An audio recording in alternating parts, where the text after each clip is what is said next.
Assalamualaikum warahmatullahi wabarakatuh. Teman-teman semua, kita lanjutkan materi kita perkuliahan farmasi rumah sakit. Setelah sebelumnya kita membicarakan tentang pengendalian sediaan perbekalan farmasi. Materi kali ini adalah tentang distribusi obat di rumah sakit, ya. Nah, distribusi ini merupakan bagian dari pengelolaan perbekalan farmasi, ya. Jadi kalau pengelolaan sediaan farmasi itu merupakan siklus, ya, kegiatan yang dimulai dari pemilihan, perencanaan, pengadaan, penerimaan, penyimpanan, pendistribusian, pengendalian, penghapusan, administrasi dan pelaporan, serta evaluasi. Nah, pendistribusian ini hanya sebagian dari pada pengelolaan perbekalan farmasi secara keseluruhan. Nah, ini kalau berdasarkan drug management circle, nah itu ini ya setelah seleksi, kemudian pengadaan, distribusi, pendistribusian, penggunaan gitu ya, penggunaan pada pasien, kemudian ke seleksi lagi ya, disupport oleh adanya organisasi keuangan, kemudian informasi manajemen dan SDM ya, atau human resource. Nah, kemudian apa itu yang dimaksud dengan distribusi? Jadi, yang dimaksud dengan suatu distribusi obat di sini maksudnya itu adalah suatu proses penyerahan obat. Jadi, suatu proses penyerahan obat yang suatu proses penyerahan obat mulai dari sediaan itu disiapkan oleh instalasi farmasi sampai obat itu diserahkan oleh perawat atau dokter atau apoteker atau tenaga kesehatan lain kepada pasien. Jadi yang dimaksud di sini distribusi obat itu adalah dari instalasi farmasi sampai obat itu nanti diterima oleh pasien. Nah, sistem distribusi obat itu adalah suatu tatanan jaringan sarana, personil, prosedur, dan jaminan mutu yang serasi, terpadu, dan berorientasi pada pasien dalam kegiatan penyampaian sediaan obat. Nah, karena ini adalah ini sistem gitu ya, jadi tentu setiap rumah sakit satu dengan rumah sakit yang lainnya tentu ini tidak selalu sama. Nah, kita langsung ke sistem distribusi di rumah sakit. Itu ada yang disebut dengan sentralisasi dan ada yang disebut dengan desentralisasi. Sistem distribusi obat yang disebut dengan sentralisasi ini apabila semua perbekalan farmasi disalurkan oleh instalasi farmasi rumah sakit pusat, gitu ya. Jadi maksudnya itu sentralisasi itu semua obat itu terpusat, gitu ya. Pengelolaan obat itu terpusat di instalasi farmasi, ya. Kemudian ini tentu tidak hanya bisa dilakukan oleh rumah sakit yang dia itu masih sederhana, gitu ya. Ya, kalau akan dikelola langsung oleh pusat ini tentu rumah sakit yang dia masih sederhana. Artinya rumah sakit yang jumlah tempat tidurnya masih belum terlalu besar, kemudian dan pelayanannya masih belum kompleks ya. Nah, misalnya rumah sakit misalnya klinik atau dia rumah sakit yang sifatnya masih pratama gitu, mungkin bisa dia menerapkan sentralisasi. Semua obat dipusatkan di instalasi farmasi, kemudian diurus semua oleh instalasi farmasi. Dia yang mengurus nanti untuk rawat jalan, rawat inap, untuk laboratorium, untuk unit radiologi, untuk bangsal, semua diurusi sendiri langsung terpusat. Kalau rumah sakitnya sudah besar, sudah terlalu banyak pelayanan, sudah ruang perawatannya juga banyak, tentu sistem sentralisasi nanti bisa menjadi kewalahan. Maka ada sistem desentralisasi. Nah, sistem desentralisasi ini adalah sistem di mana perbekalan farmasi itu disalurkan melalui depo atau satelit farmasi. Ya, depo atau satelit farmasi yang tersebar di beberapa area atau ruang perawatan.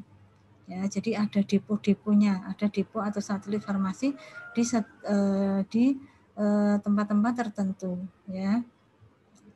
Untuk rumah sakit yang memiliki jumlah tempat tidur yang besar dan pelayanan yang kompleks, kalau sudah sekelas rumah sakit Sarjito itu ya nggak mungkin dia sentralisasi, pasti dia desentralisasi.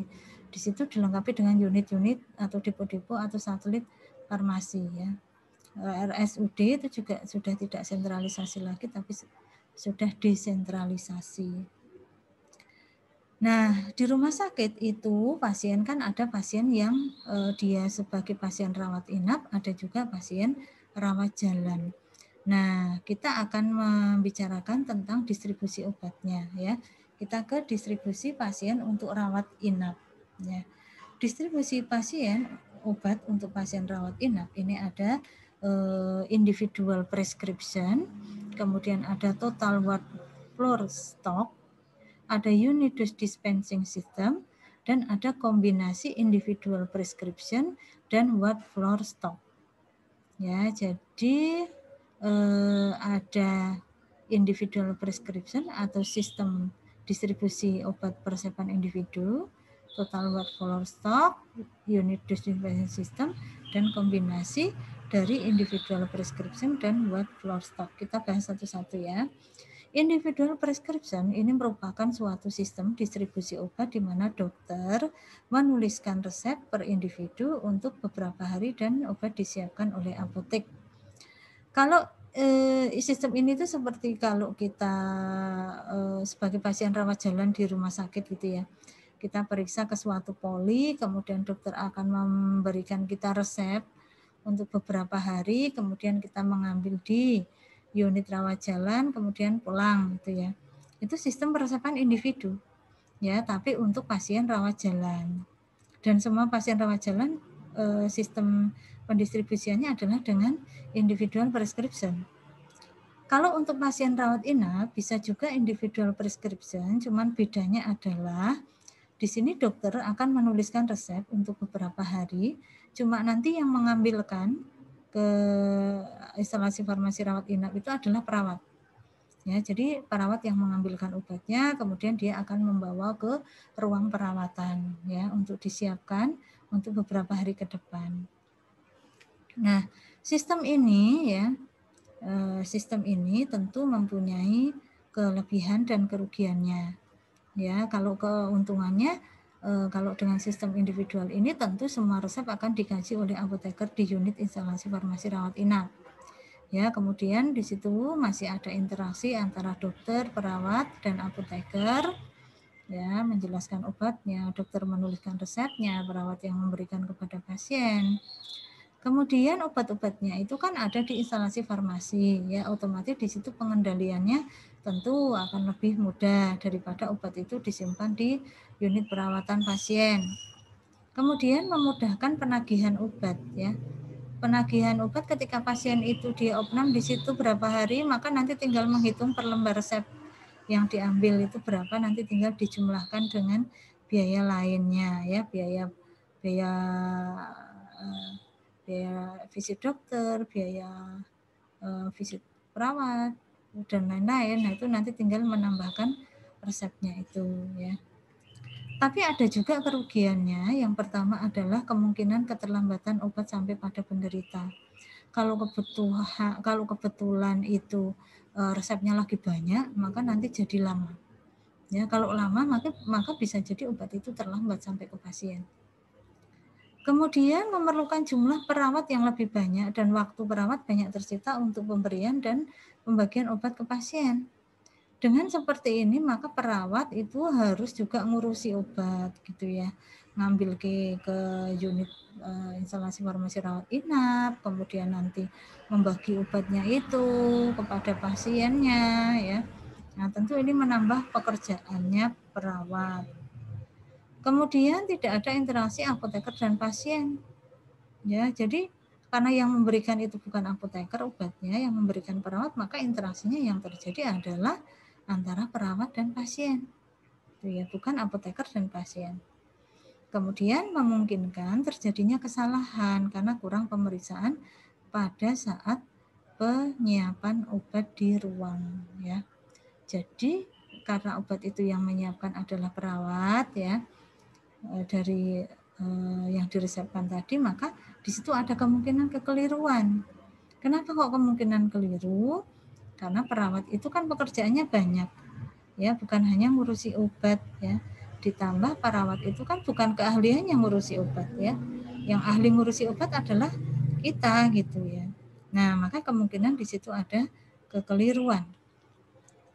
Kemudian ada total word floor stock ya. Total word floor stock ini adalah suatu sistem distribusi di mana ya seluruh persediaan obat itu berada dan dilayani di ruang perawatan. Ya, jadi ya alurnya, coba kita lihat alurnya dulu. Farmasi memasok obat dalam jumlah dan waktu tertentu ke ruangan. Jadi obat-obatan itu sudah di-drop dari instalasi farmasi ke dalam unit-unit perawatan. Ya, jadi di bangsal-bangsal itu sudah di-drop obat oleh farmasi itu ya. Misalnya setiap 1 bulan sekali atau setiap 2 minggu sekali itu di-drop. Nah, kemudian dokter menuliskan order obat atau instruksi pengobatan. Kemudian perawat yang menyiapkan obat dari stok yang ada di ruangan tersebut ya. Jadi dari instalasi farmasi ngedrop ke masing-masing ruang perawatan, ke masing-masing bangsal. Kemudian dokter kalau menghendaki pemberian obat pada pasien, maka dia menuliskan order obat di situ. Nanti perawat yang akan mempersiapkan dari persediaan yang ada di bangsal tersebut gitu ya. Nah, ini jadinya keuntungannya gimana ya? Ada keuntungannya tapi banyak juga kerugiannya. Nah, keuntungannya adalah obat yang diperlukan segera tersedia bagi pasien. Kalau tadi dengan individual prescription itu kemungkinan bisa terlambat obatnya, kalau ini lebih cepat karena obat sudah disediakan di ruang perawatan.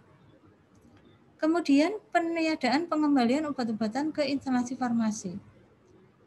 Ya, tidak ada obat yang akan dikembalikan ke instalasi farmasi kecuali nanti dari instalasi farmasi ngecek langsung dia ke bangsal gitu ya. Tidak ada pengembalian ke instalasi farmasi. Kemudian pengurangan penyalinan order obat ya. Kalau sistem unit dose dispensing system itu ya, obatnya itu kalau sudah disiapkan tapi tidak dipakai akhirnya bisa dikembalikan. Kalau di obatnya itu dikembalikan, maka nanti catatan-catatan atau penyalinan atau order obat oleh pasien itu kan catatannya kan harus harus disalin gitu ya. Nah, kalau ini kan tidak ada gitu ya, tidak ada hal seperti itu kan, ngambilnya kan langsung dari bangsalnya itu kan. Kemudian jumlah personel farmasi yang dibutuhkan cuma sedikit. Ya, kenapa cuma sedikit? Lawang tidak menyiapkan obat untuk pasien kok, cuma tinggal ngedropi ke masing-masing bangsal. Ya, sehingga personel farmasi yang diperlukan itu cuma sedikit. Nah, kelemahannya apa ya? Ya, ini banyak kelemahannya daripada keuntungannya. Nah, kelemahannya adalah kesalahan pemberian obat meningkat. Ya, karena tidak ada pengkajian resep oleh apoteker ya. Jadi perawat asal dia diinstruksi oleh dokter langsung disiapkan di situ. Enggak ada kemudian resep di screening dulu karena tidak ada screening oleh apoteker sehingga kemungkinan kesalahannya itu menjadi besar. Stok obat di ruangan meningkat. Nah, setiap kali di drop di situ maka stoknya itu di situ banyak sebenarnya. Tapi pengendaliannya buruk. Kenapa buruk? Karena di situ kemudian pantauannya menjadi kurang gitu loh. Perawat nggak akan mungkin dia memantau obat-obatan itu terus karena pekerjaan lainnya juga banyak ya. Sehingga cenderung di situ tuh pengawasannya menjadi terbengkelai. Memungkinkan kebocoran obat dan bahaya yang berhubungan dengan kerusakan obat meningkat. Karena kurang diawasi dalam penyimpanannya, maka sering terjadi obat itu rusak di situ. Ya, kemudian diperlukan investasi modal yang lebih tinggi terutama untuk penyiapan tempat penyimpanan obat yang memadai di setiap ruangan ya.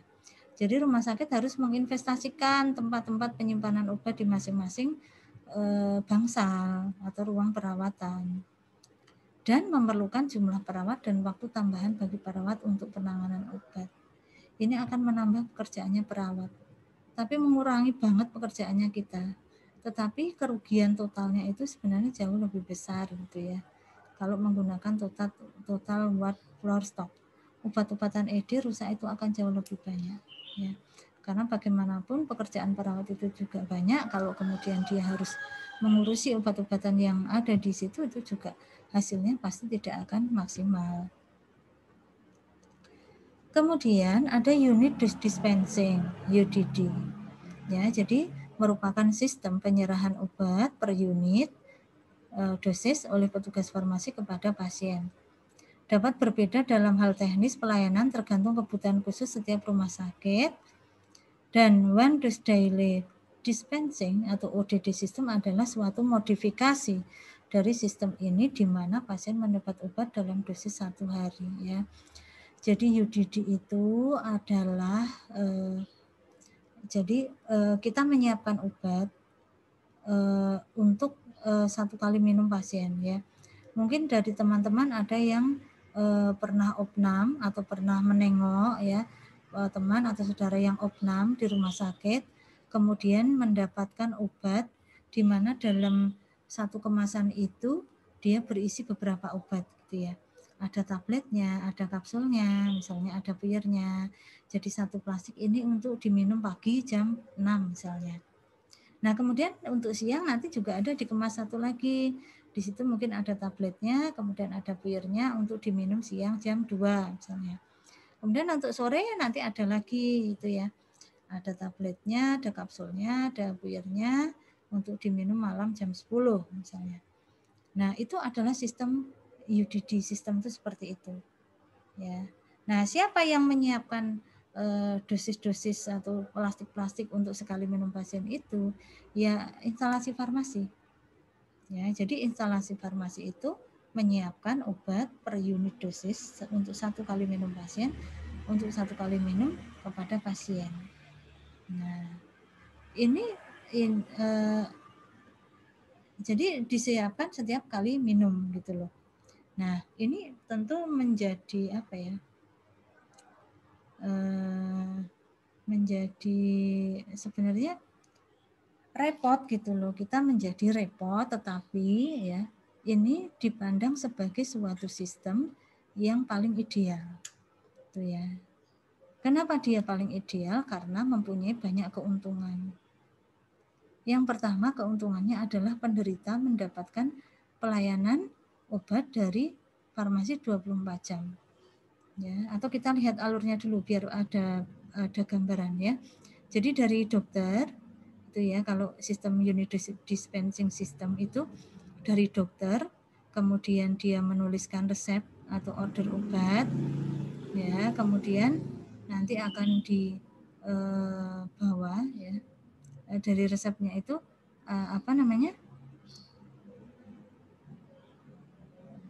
akan dicek gitu ya, dicek resepnya ya. Jadi dokter itu menuliskan obat itu dalam resep atau instruksi atau order obat gitu ya.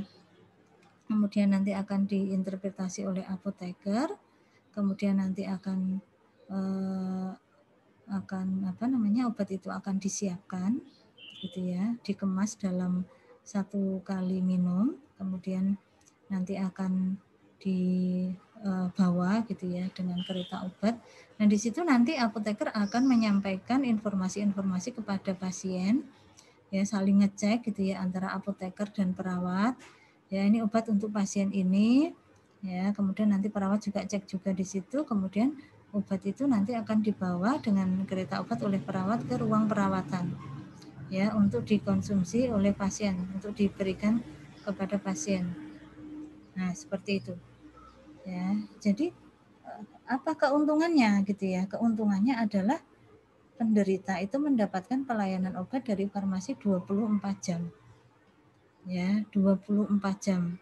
Karena apa 24 jam? Karena setiap kali dia minum obat itu yang mempersiapkan adalah dari instalasi farmasi. Ya, tidak ada yang menyiapkan perawat, tidak ada. Perawat hanya memberikan. Ya, perawat hanya tinggal memberikan, tapi yang menyiapkan itu adalah instalasi farmasi. Kemudian pasien hanya membayar obat yang dikonsumsi. Ya, jadi yang diminum saja. Bagaimana dengan obat yang sudah disiapkan kemudian tidak diminum ya? Mungkin obatnya sudah disiapkan tapi kemudian pasiennya meninggal atau pasiennya pulang atau pasiennya dokternya meminta untuk obatnya ganti, maka obat itu nanti dia akan dikembalikan ke instalasi farmasi. Pasien tidak akan dikenai biaya karena tidak mengkonsumsi. Kemudian waktu perawat tidak tersita untuk penyiapan sehingga lebih fokus merawat pasien ya. Dengan sistem ini maka perawat itu kan hanya tinggal memberikan kepada pasien. Nah, tidak seperti misalnya buat floor stock ya, total floor stock. Tadi kan obat-obatan di situ semua pasien harus menyiapkan. Nah, kemudian harus memberikan kepada pasien. Nah, ini tentu waktunya kan banyak ya. Tapi kalau dengan sistem unit dose dispensing ini karena semua obat itu sudah disiapkan oleh instalasi farmasi, maka perawat itu tugasnya tinggal memberikan saja. Mengurangi kejadian medication error. Iya. Kalau yang menyiapkan perawat tentu akan muncul kejadian-kejadian medication error karena perawat itu bukan kompetensinya mengurusi obat. Kemudian memungkinkan interaksi apoteker dan pasien ya, memungkinkan interaksi apoteker dan pasien, apalagi kalau sekarang itu sudah ada visit apoteker ya. Nah, apoteker itu kan nanti akan visit ya ke ruang-ruang itu ya, nanti dia akan menanyai ya pasien satu-satu ya gimana obatnya sudah diminum atau belum, efek yang dirasakan apa ya dan lain sebagainya. Kemudian menghemat fasilitas dan ruang untuk penyimpanan obat di ruang perawatan. Kalau total buat floor stock, maka rumah sakit itu harus menyiapkan atau berinvestasi tempat untuk menyimpan obat gitu ya di ruang perawatan. Tapi kalau ini kan enggak. Kebocoran obat dan bahaya berhubungan dengan kerusakan obat sangat minim karena semua obat dikelola oleh instalasi farmasi. Kemudian peningkatan pengendalian obat dan stok obat ya. Kelemahannya apa ya? Ya kelemahannya kalau sistem seperti ini tentu ini memerlukan jumlah petugas farmasi yang lebih banyak ya karena pekerjaannya menjadi tengkleni gitu ya, menyiapkan obat pasien satu-satu. Misalnya di situ yang nginap ada 500 orang ya di bangsal, nanti pasien menyiapkan satu pasien untuk pagi, siang, malam ya. Di situ ada 500 orang yang pemakaian obatnya beda-beda, ada yang sehari 3 kali, sehari 4 kali, sehari 2 kali. Nah ini kan tentu rumit gitu ya, memerlukan petugas farmasi yang banyak ya. Kalau petugas farmasinya banyak maka relatif banyak juga biayanya gitu ya. Tetapi walaupun seperti itu, sistem ini adalah sistem yang dipandang ini paling bagus ya, paling menguntungkan untuk pasien dan paling ideal. Kemudian ada kombinasi individual prescription dan ward floor stock. Ini adalah kombinasi dari peresepan individu dan juga ward floor stock ya. Jadi yang semuanya disimpan di masing-masing ruang perawatan. Nah, bagaimana caranya ini mengkombinasikannya? Ya. Jadi untuk individual prescription itu untuk jenis obat yang digunakan secara individu per pasien ya, ini definisinya ya. Kalau floor stock itu obat itu kan jadi begini ya, jadi mengkombinasikannya dua itu adalah untuk obat-obatan atau bahan medis habis pakai yang dia itu dipakai umum gitu ya, itu disediakan di ruang. Tapi untuk obat-obatan yang per individu ya itu diambil dengan resep gitu ya. Jadi sebenarnya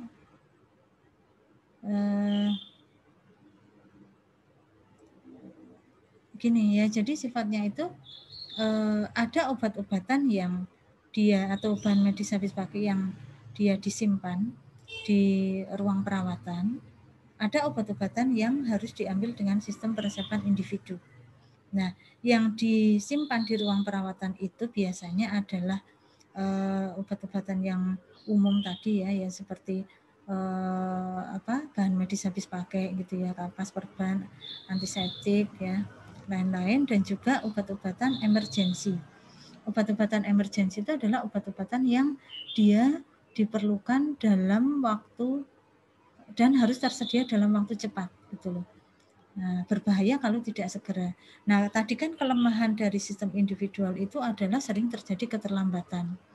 Nah, maka kemudian obat-obatan yang diperlukan dengan segera itu sudah tersedia di bangsal, ya, sehingga nanti bisa cepat terambil. Ya, kemudian yang lainnya adalah obat-obatan itu didistribusikan dengan sistem individual prescription. Nah, keuntungannya adalah kalau dengan obat-obatan yang diambil dengan sistem peresepan individu, tentu obat-obat itu akan dikaji oleh apoteker. Akan ada interaksi antara dokter, perawat, dan apoteker. Ya. Kemudian untuk obat-obatan yang disimpan di masing-masing ruang, ya, yang sifatnya adalah umum dan juga obat emergensi tadi, itu berarti dan seperti itu kan tidak akan terjadi keterlambatan kalau diperlukan segera karena sudah tersedia di situ. Kemudian dengan seperti ini juga dapat mengurangi beban kerja instalasi farmasi tanpa menyita banyak waktu perawat terlalu banyak. Nah, dibanding dengan sistem individual prescription saja atau dengan sistem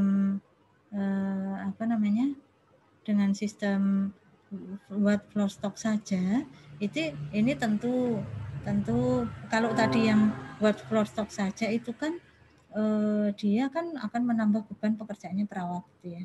Tapi dengan ada sebagian individual prescription tentu akan mengurangi, itu maksudnya.